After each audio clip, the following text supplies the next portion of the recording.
At intervals, we are summoned to enter the inner sanctum of the white treatment room. We know the odds.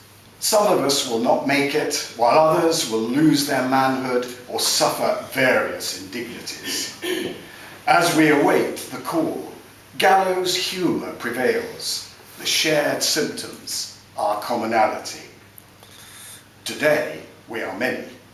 The machine has faltered and a backlog ensues.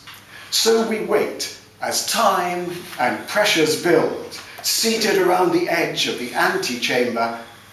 In the centre, our genial host ceremoniously holds court, round-faced with sagging belly, propped above tight shorts.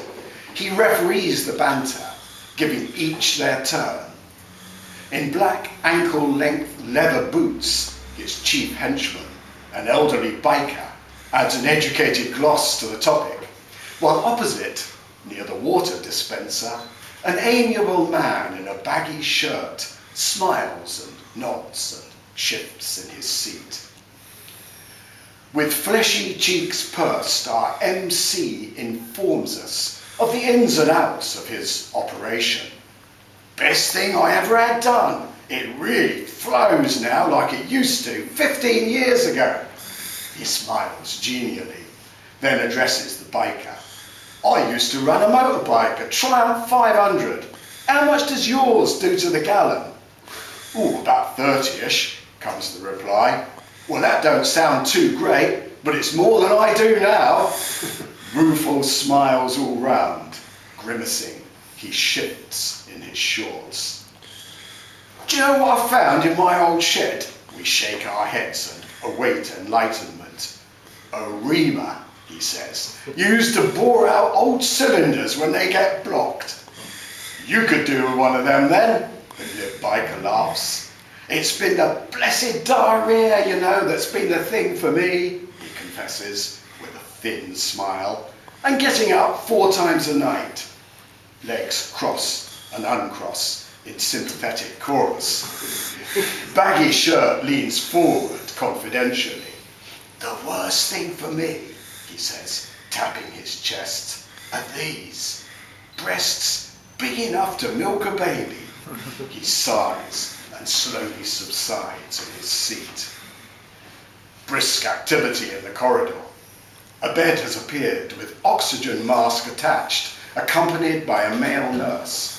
The occupant patiently waits his turn, while scuttling past in a flurry of wheels, the piled tea trolley makes a grand entrance. Hello everyone, here I am again, turning up just like an old bad penny. Anyone want anything off my trolley? The white-jacketed, white-haired, spring-legged, eternal child scoots into the waiting room, niftily missing the piled magazines and coming to land at a jaunty angle. Anyone want tea, coffee, a biscuit?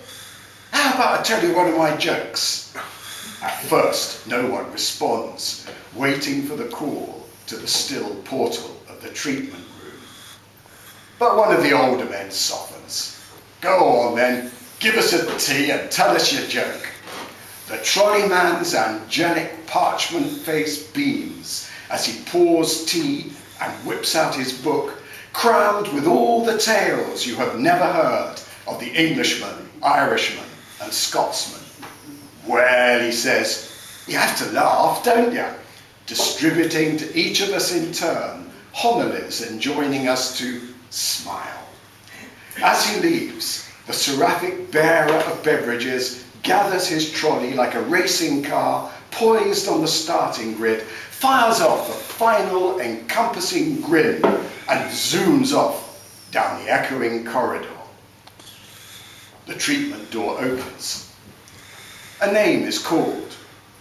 One of us steps forth to lie on the bed, scrupulously positioned by deft hands, eyes fixed on the red laser cross above, skin scrawled with tattooed Kabbalistic signs to guide the libation of radiation.